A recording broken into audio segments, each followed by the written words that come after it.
looking specifically at what the State Department did in the Russia investigation during the last year of President Obama's second term. Connell? All right, a lot to unpack there. Molly, thanks. Julie? All right, for more on this, we go now to Jeff Mason, White House correspondent for Reuters and former president of the White House Correspondents Association. Thank you very much for talking to us. All right, so this much anticipated controversial memo, it's finally out. People had been hashtagging release the memo on Twitter. Well, they got it. Now what happens?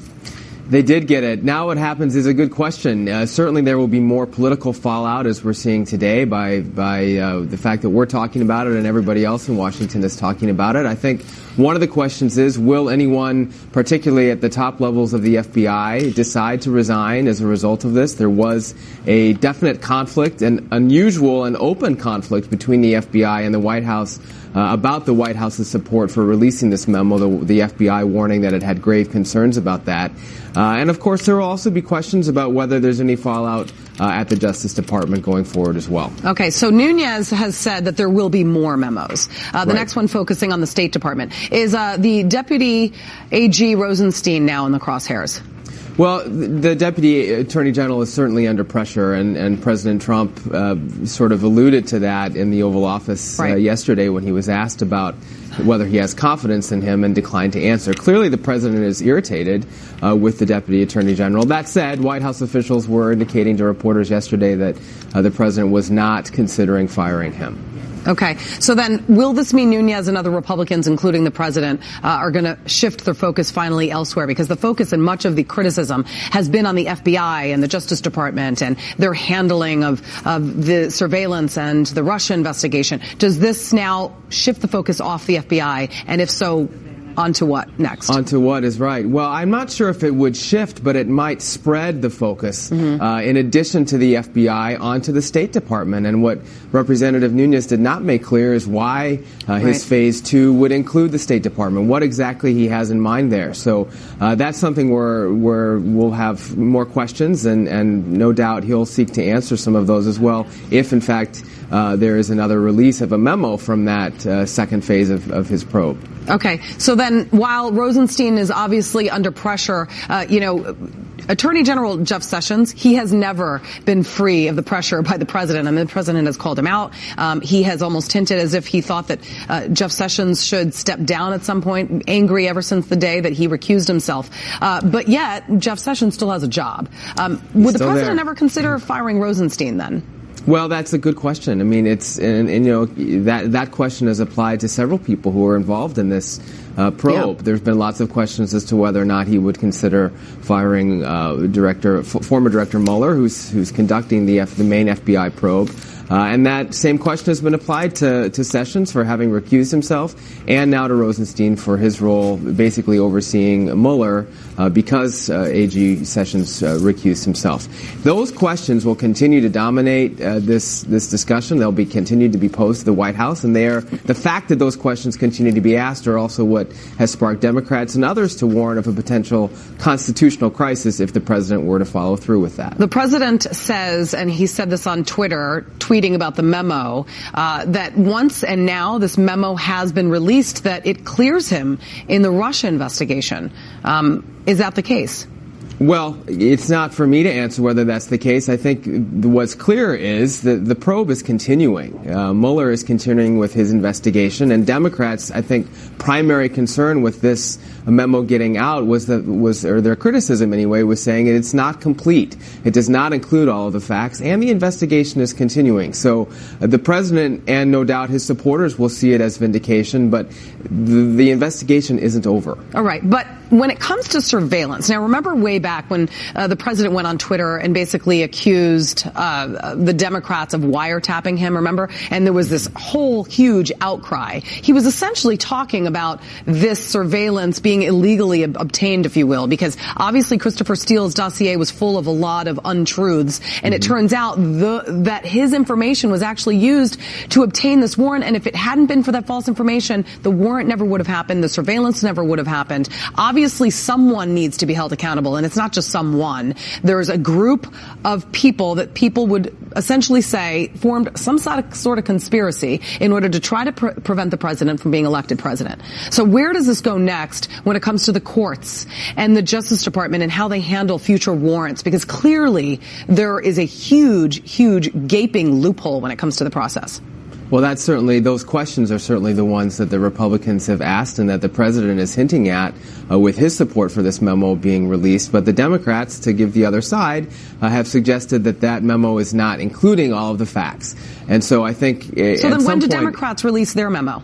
Well, it has to be allowed to be released. And at this point, it hasn't been. Speaker Ryan has said he would be in favor of having it released if there are some redactions made. But they were not released at the same time, and that's something that the Democrats wanted. Either way, the crux of your question, and I think of hopefully what both sides are looking for, is what the actual facts are. And I think at this point, those are still being determined. All right. Thank you very much, Jeff Mason. A lot to break down every single day. Thank you so much for helping us. All right. We have new developments, meantime, in the investigation into the Las Vegas shooting massacre. The prosecutors now charging him ammunition to the gunman, and they're accusing him of selling armor-piercing bullets and doing so without a license. It's a story Will Carr is following for us, and Will joins us now live in L.A. with the latest. Will? And Connell, authorities allege that Douglas Haig sold a Las Vegas gunman armor-piercing bullets. Haig, an aerospace engineer who sells ammo as a part-time hobby, was arrested Friday. He's now facing charges for conspiracy and manufacturing armor-piercing ammunition. Haig says that in September, he sold Paddock 720 rounds of tracer ammunition, which creates a flame after the bullet is fired that allows the shooter to follow the bullet's path with his or her eye. Paddock went on to kill 58 people and injured more than 400 others in Las Vegas in October. Haig says that when Paddock purchased the ammo, he said that he was going to, quote, put on a light show. Along with numerous guns and bump stocks, authorities say they found a box of unused ammunition in Paddock's room with Haig's name on it, and at least 2 bullets had Haig's fingerprints on them as well. Very, very thankful that he didn't use any of the ammunition that I sold him. I feel terrible about what happened. Again, I keep racking my brain. What did I miss? What did I miss? There were no outward signs. He appeared as normal as anybody in this room. Very well spoken, very clean cut, very well dressed, very polite, very respectful. The only other person of interest announced publicly has been Mary Lou Danley, Paddock's girlfriend. Authorities have said that Danley has cooperated since the attack, and they have since cleared her. Now, Haig was released on bond on Friday. He now faces up to 5 years in prison and a $250,000 fine. Connell. All right, well, we haven't heard an update on this story in a while, but now we have Will Carr in Los Angeles. Julie. All right. Well, an attack overseas targeting immigrants as a gunman opens fire in a drive-by shooting. We'll have details on the bloodshed coming up next. Plus, the Trump administration slapping new sanctions against a terror group linked to Iran. Who is still being targeted? Ahead. Italian authorities now identifying the suspect in a shooting spree that wounded 6 African immigrants. They say the 28-year-old man had no previous record, but ran as a candidate for an anti-immigrant political party last year. Police say the suspect shot 6 people in a 2-hour span while driving around a town in central Italy. The violence unfolded in the same city where a Nigerian man was arrested just days earlier in the murder of a local teenager. Well, the Trump administration slapping some new sanctions on the radical Islamic terror group Hezbollah, and in the process taking aim at Iran, which would be its main backer. The sanctions target those who do business with Hezbollah terrorists in Africa and in the Middle East. It's a move that also aims to limit Iran's influence in the region. So let's talk about this some as we bring in Ambassador Dennis Ross, a former special Middle East coordinator, Fox News foreign affairs analyst, and also author of the book called Doomed to Succeed, the U.S.-Israeli Relationship from Truman to Obama. Ambassador Ross, good to see you, sir. Thanks for some time on a Saturday. These sanctions, and in particular taking aim at the financial operations here, how significant? Well, I think they can be significant, particularly if they're followed by others, and if it sends an unmistakable message that anybody who represents or does business with Hezbollah is going to end up paying a price. The significance of this is that Hezbollah runs money laundering networks in South America and also in West Africa.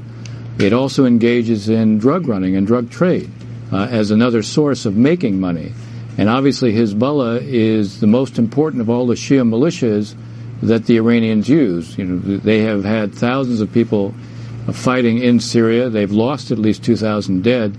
So the more one can affect their money basis, the more you can undercut their financial basis, the better it's going to be, not only in terms of affecting Hezbollah's means and its ability to cause trouble around the world, but also as an action arm, as it were, of the Iranians. Now, could you explain a little bit about how, just from your own experience, how these things usually work? I mean, you think about it, you have a business, say, in Lebanon or Ghana or I think Liberia was mentioned, and they're acting as a front. Is that usually how it is, like kind of a false business, and we found out about it and we're going after those people?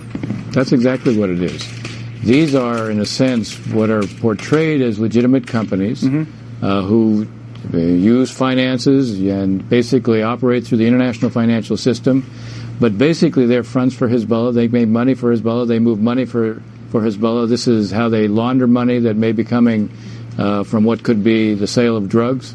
So Hezbollah, which presents itself as a pious party, as the party of God, as as a Shia, as basically a Shia not just organization but party.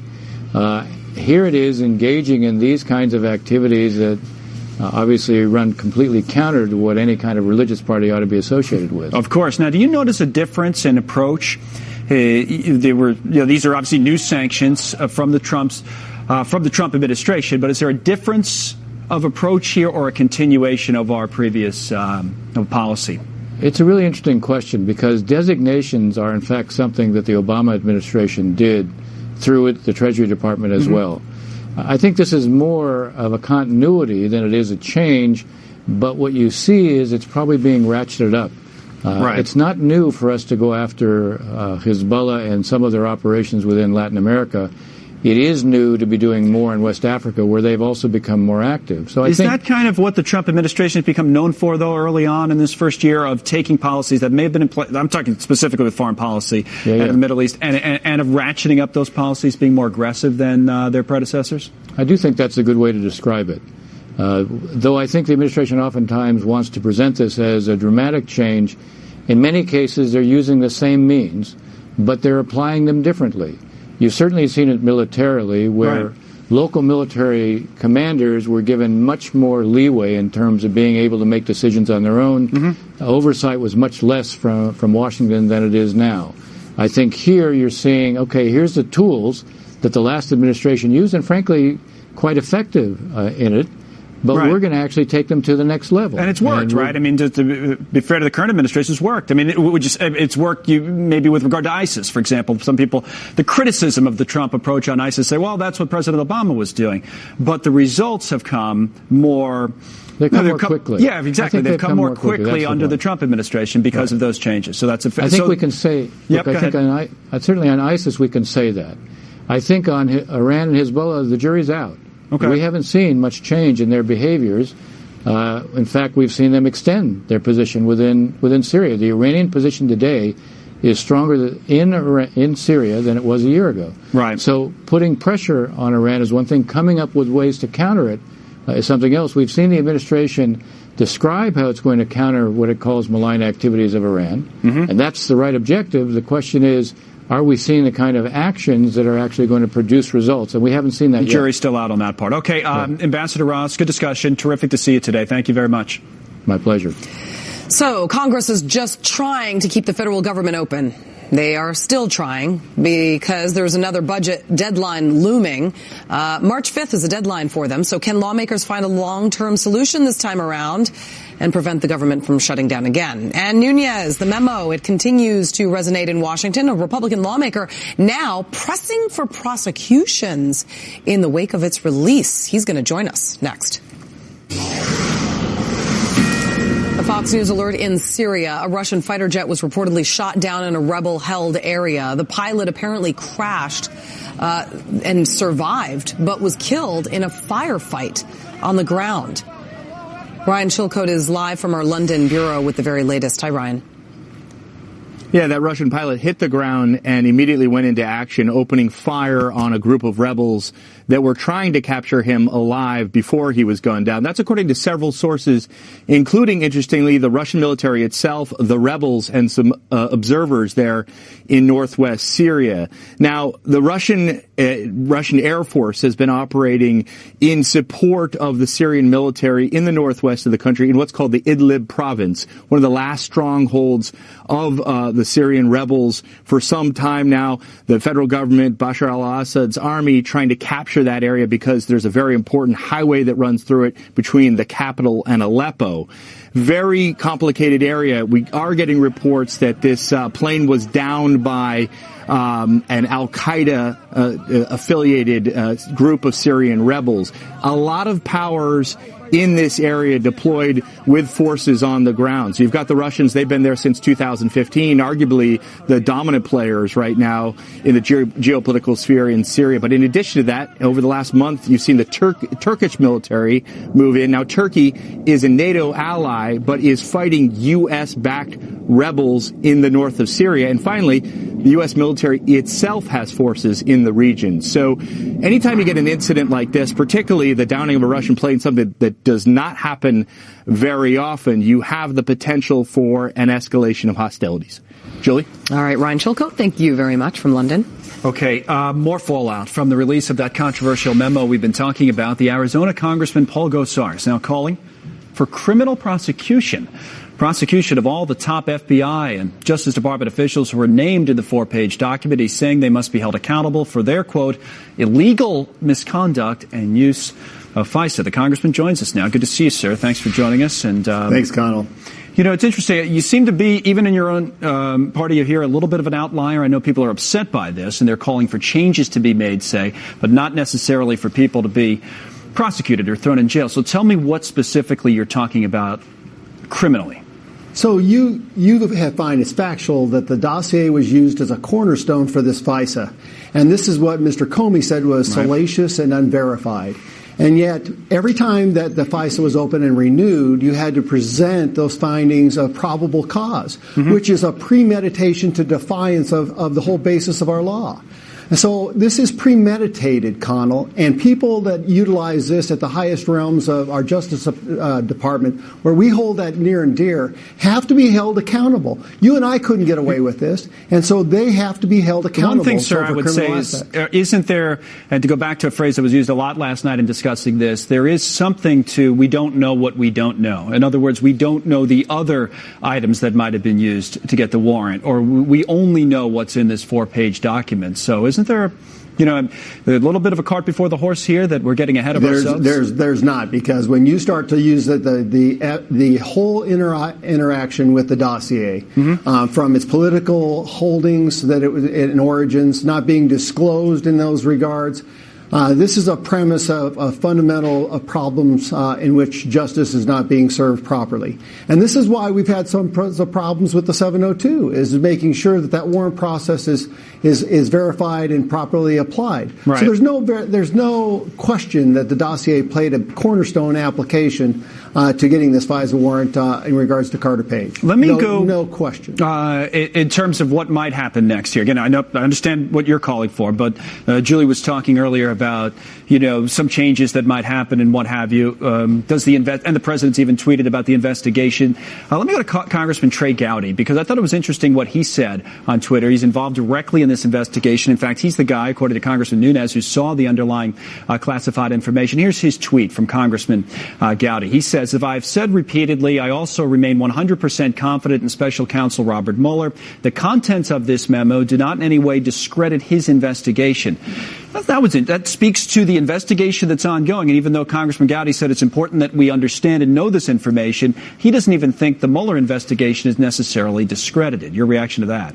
Yeah, I would somewhat agree, because I want this to go forward, because you're going to find collusion. Okay, so you think the two are separate. Your point, in regards to the Democratic Party. So your you're point going to is see that with Clinton over and over again. That's what transpired. So your point is that the two are separate. You can continue with the investigation. Oh, absolutely. Okay. Absolutely, you can, because all paths are going to lead to Miss Clinton, because this was a total cover-up in regards to what transpired.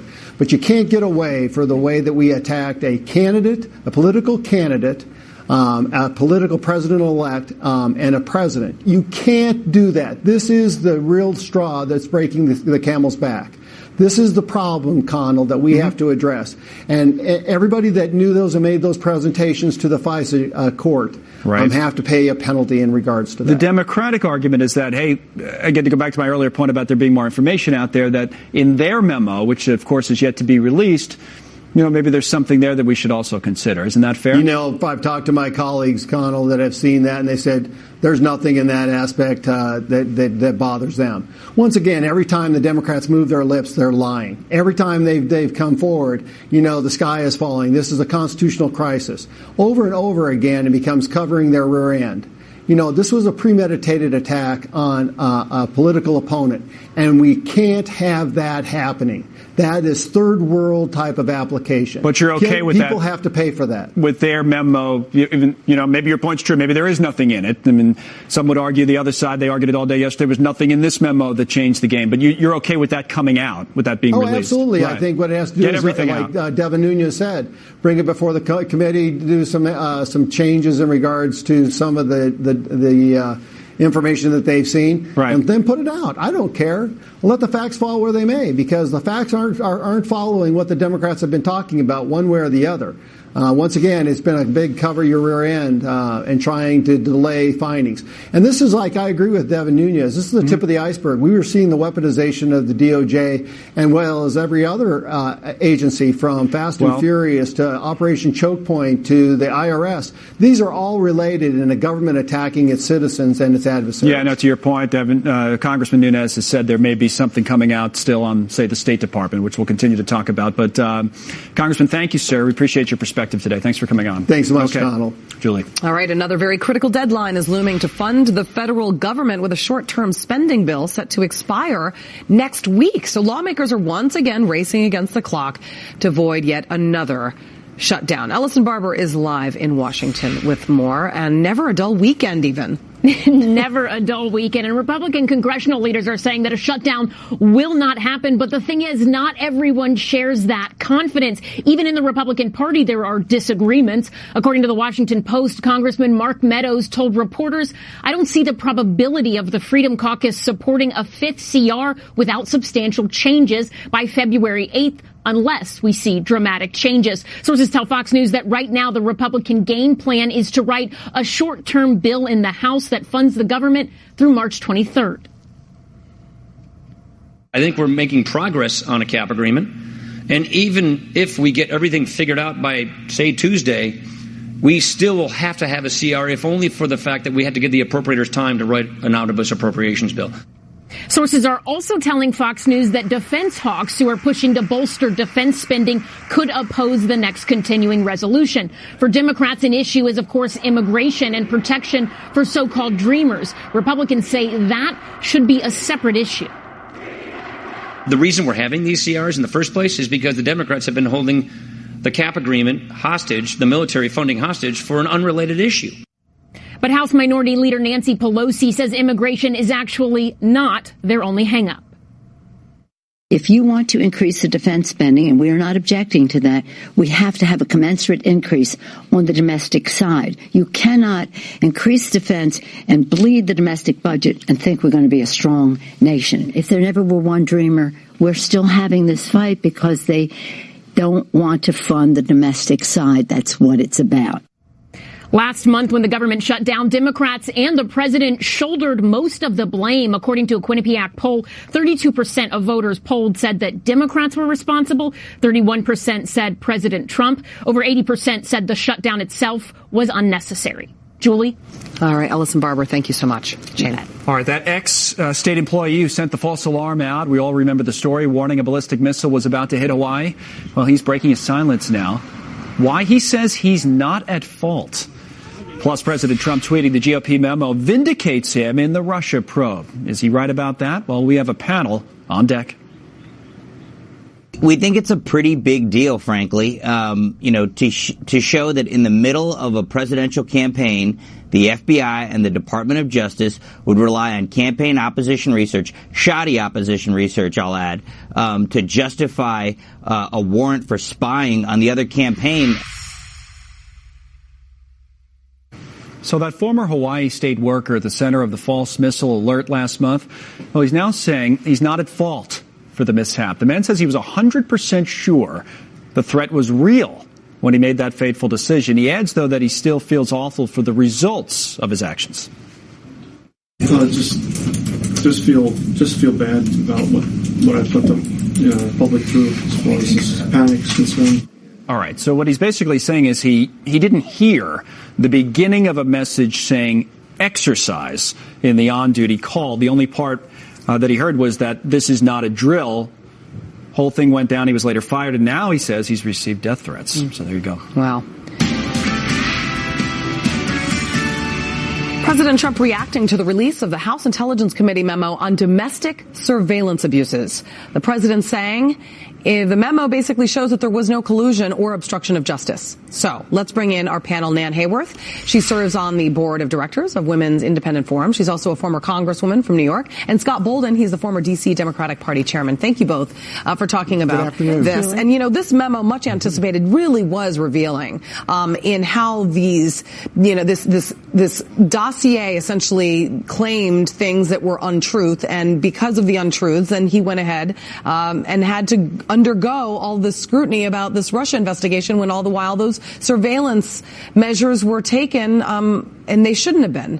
Nan, the president basically says that the memo vindicates him. What say you? Well, Julie, look, the president has contended all along that this investigation has been based on false premises, essentially. Well, that is exactly what this memo verifies. No matter what other elements may have been brought into the request for surveillance of the Trump campaign in the form of Carter Page, we know from testimony from top Department of Justice and FBI figures that this was the key piece of it. And we know from this memo that the source of the memo, the way it was paid for by the DNC and the Clinton campaign, the funding, the sourcing, the validation, none of those were provided to the court. So that indeed is a validation of the president's contention that this so-called case for investigation is based on nothing. Scott, the president tweeted about this this morning, referring to himself in third person when he says that this vindicates him. And I want to read the tweet, get your reaction. He says this memo totally vindicates Trump, which he put in quotations in Probe. But the Russian witch hunt goes on and on. There was no collusion and there was no obstruction. The word now used because after 1 year of looking endlessly and finding nothing, collusion is dead. This is an American disgrace. Is he right? He's completely wrong, and if he says it 10,000 times, he'd still be wrong. That doesn't make it right. Listen, I'm a former prosecutor from New York. These issues take a lot of time. There are a lot of facts and a lot of witnesses. And in regard to this memo that's been released that has politicized this investigation, let's do this. Let's take Carter Page out. Let's take the memo out. Let's take it all out. And but for taking it out, would you still have enough to investigate, enough to get a FISA warrant? And I would suggest to you that if you remember Mr. Brennan's testimony last year before the Senate Intelligence Committee, he said there were multiple sources of contacts, not collusion, contacts between the Trump campaign and Russia. So much because so they also that he thought had that raised they were these going to be issues. getting dirt on Hillary Clinton, and that meeting apparently was the reason why it was held is for that.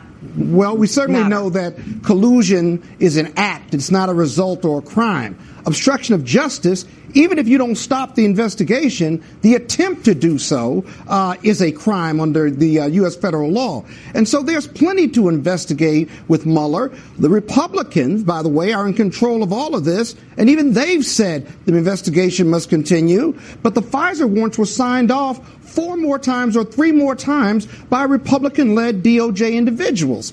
I got to tell you, prosecution is a jigsaw puzzle, but if you take one piece and say it's politically tainted, that doesn't mean the whole investigation is tainted. Scott, what are the Republicans so where's afraid the investigation of? On what is how Donald is Trump it, so afraid of? What? He's First of all, afraid where of is the guilt. investigation headed now? Because, I mean, the Mueller investigation, obviously it's not going to go away. A lot of Trump loyalists would say that it should be dismantled.